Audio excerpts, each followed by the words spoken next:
It's a perfect situation. The next day I started to record a bit last night, showing what I've got left, but the camera ran out of space. But this is that meal I've put up, and that's in the freezer, and the Yorkshire puddings as well that are left over. I put them in the freezer because I'm going to see how they freeze, because you can buy frozen ones.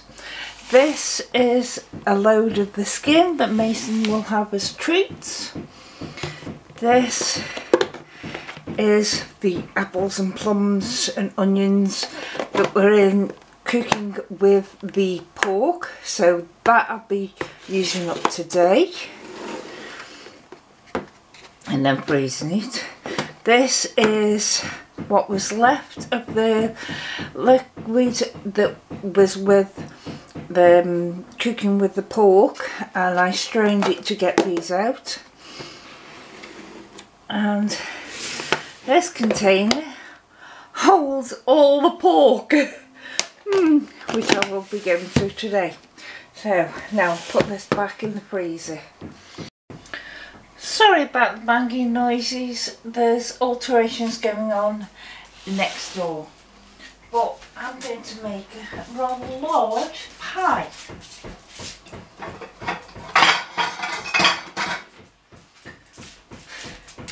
So this is some ready-made pastry. It's puff pastry. I know how to make puff pastry, but it takes quite a while to do and I can't be bothered. So I'm taking just a normal baking dish, roasting dish, whatever you like to call it, and I'm going to put in about a quarter of this pork.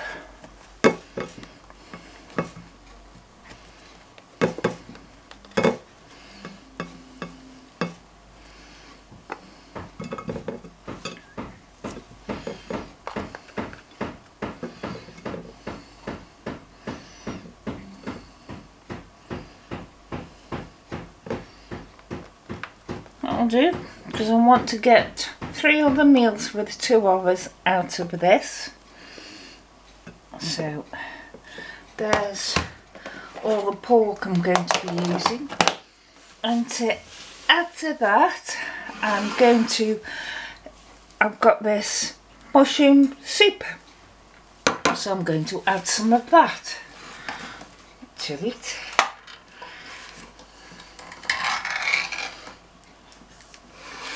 Also, I have a jar of my home canned pinto beans. So let's take the lid off. Good seal. Now you can drain these, but there's hardly any liquid in them at all. The beans have soaked it up.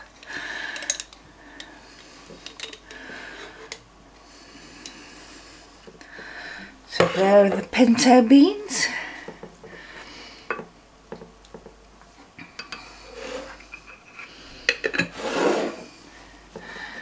The mushroom soup.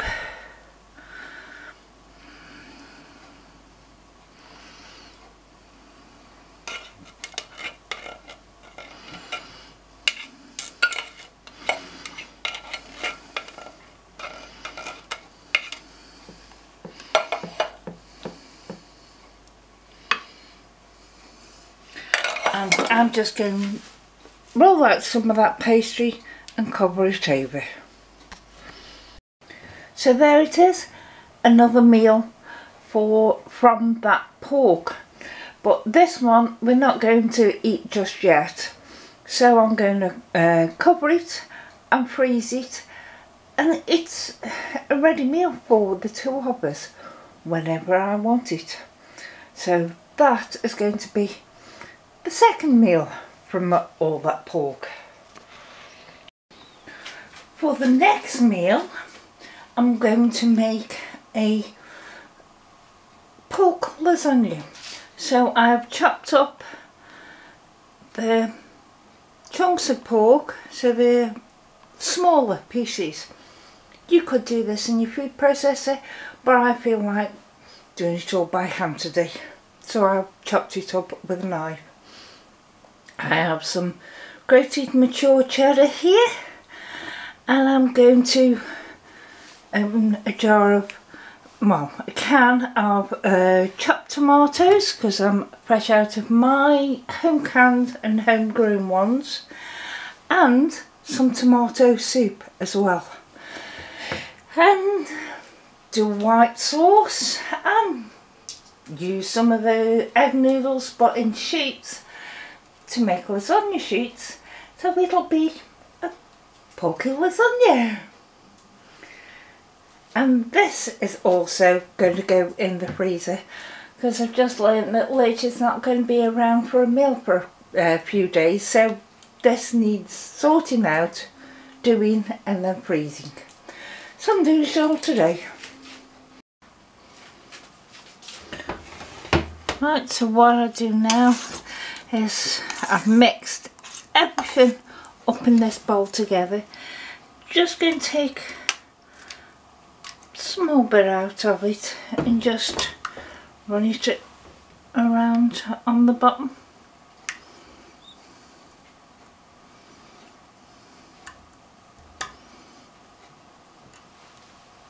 Then these are homemade pasta sheets, a little bit long but never mind.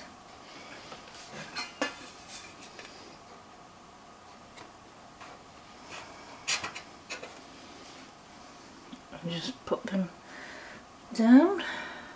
I think I'm going to need some more, but never mind. Take a bit more of it.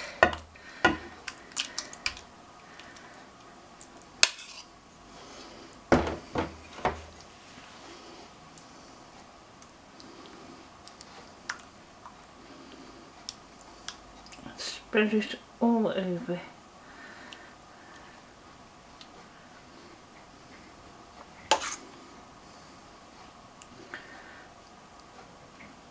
You can see the plums and bits of apple as well. This is a basic white sauce that is hot because it's just been cooked. But I'm just going to spread that over.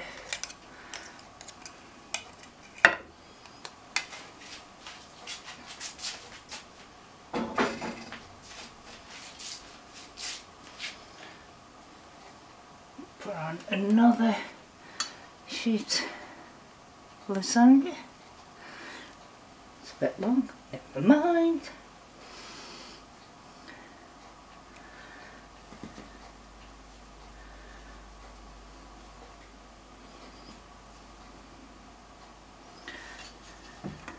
I should have put cheese on that one, so I'll put cheese on the bottom of this one.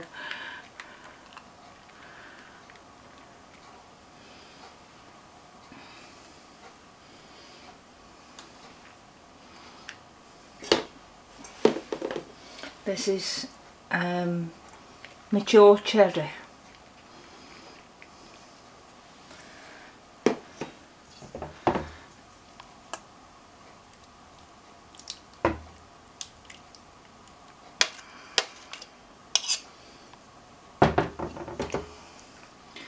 Now, it's a big one for just the two of us, and I haven't got much. No, I don't fancy making any more pasta sheets, so it's all going on.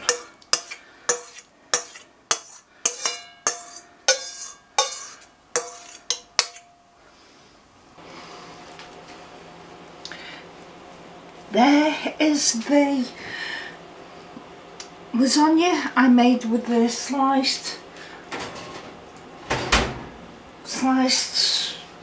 pork roast. Note to self, it's a little bit on the watery side, so watch out for that in future. I think it's because the tomatoes, I used all the juice out of the tomatoes, so it's watery. Never mind.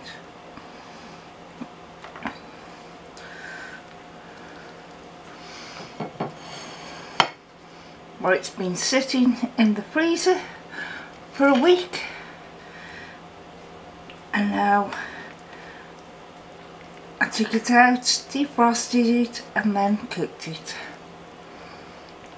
So yeah, it's a bit on the watery side.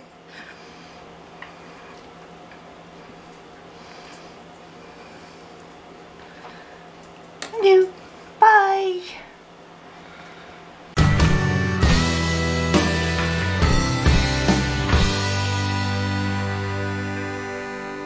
It's a